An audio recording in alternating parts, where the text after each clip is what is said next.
terakhir tokoh muda kita yang sedang tahun Bapak Mas Eka ada ya. Terima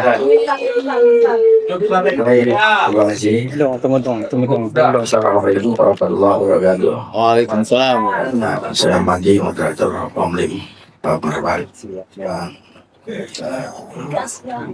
Seluruh tokoh masyarakat, tokoh Polri, TNI, dan tokoh-tokoh bangsa yang hadir.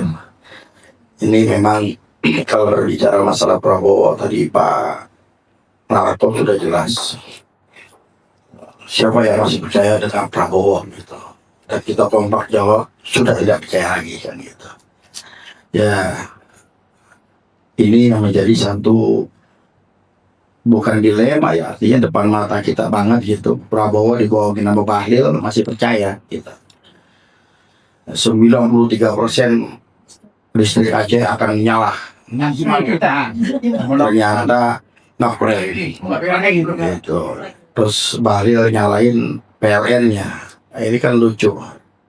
Yang kedua, Kapolri sudah membangkang 2 kali. Ya, dengan membuat tim reformasi sendiri, padahal Prabowo sudah membuat tim reformasi. Sementara Sigit bikin tim reformasi. Dan yang kedua, Kapolri membuat perka di tahun 2025 ini ya tentang jabatan-jabatan yang bisa diisi oleh polisi aktif. Sementara keputusan MK tidak boleh polisi aktif menempati jabatan-jabatan strategis di sipil. Artinya 2 kali Listio Sigit ini melakukan pembangkangan terhadap Prabowo, masih diam saja. Dan yang ketiga yang bikin sakit hati kita, ketika ini terjadi bencana musibah luar biasa yang melebihi dampaknya, melebihi daripada tsunami aja 2004. Ya, 3 provinsi ini, ya Prabowo tidak mau menerima bantuan luar negeri yang ingin membantu. Sementara bantuan dari pemerintah RI tidak bisa dirasakan oleh rakyat. Oleh masyarakat yang terdampak bencana saat ini. Dan terdengar kabar bahwa Luhut sudah menerima bantuan dari negara Arab sebesar 50 juta US dollar. Kemana duitnya?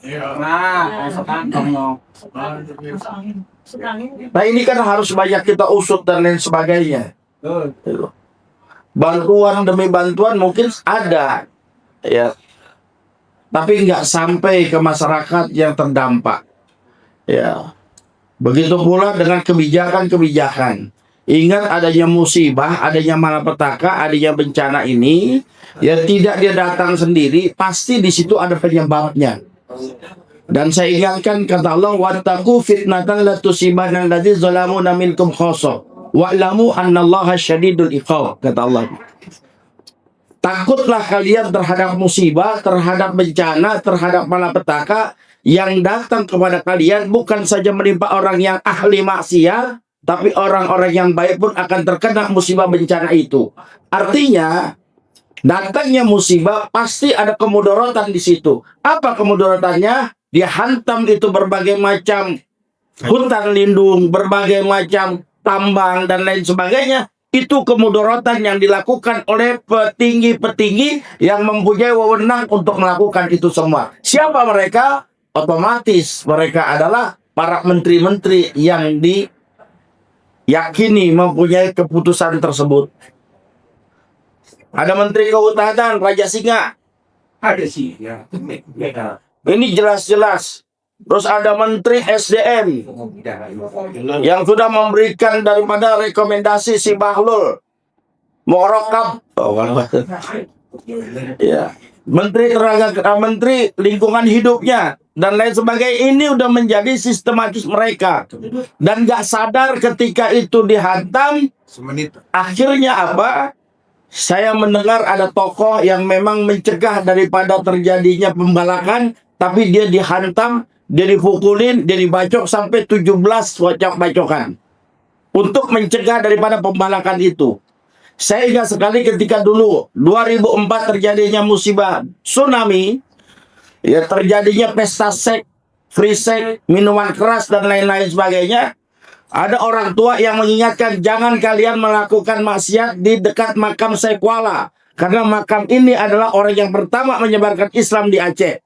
Maka tatkala seorang tua ini mengingatkan, ditodongkan dengan AK-47 oleh Brimob tersebut, besoknya terjadi musibah malapetaka tsunami. Ini setback ke belakang. Allah sudah katakan gak akan mungkin ada musibah malapetaka kalau tidak ada yang memanggilnya. Siapa yang memanggilnya? Kemaksiatan, kemudaratan yang ada di situ. Sementara masyarakat yang ingin mencegahnya, mereka akan dibunuh, mereka akan dipasung, mereka akan diintimidasi dan lain sebagainya. Tatkala mereka sudah tidak berani melakukan amar ma'ruf nahi munkar lagi, Allah turunkan bencananya. Sekarang longsor terjadi di 3 daripada provinsi kita. Salah siapa? Salah pemimpin kita. Kalau nggak mampu memimpin, lebih baik mundur. Masih banyak orang-orang yang akan memimpin. Cuma datang foto-foto doang, cuma datang selfie-selfie doang, cuma datang untuk jadi plesiran tempat bencana. Hanya mencari pencitraan saja, luar biasa. Walaupun omon-omonnya Prabowo mengatakan menteri kah, tokoh kah, kalau ke sana jangan selfie dan lain sebagainya. Prabowo tidur nggak di sana? Kalah dengan Anies Baswedan dong kalau gitu.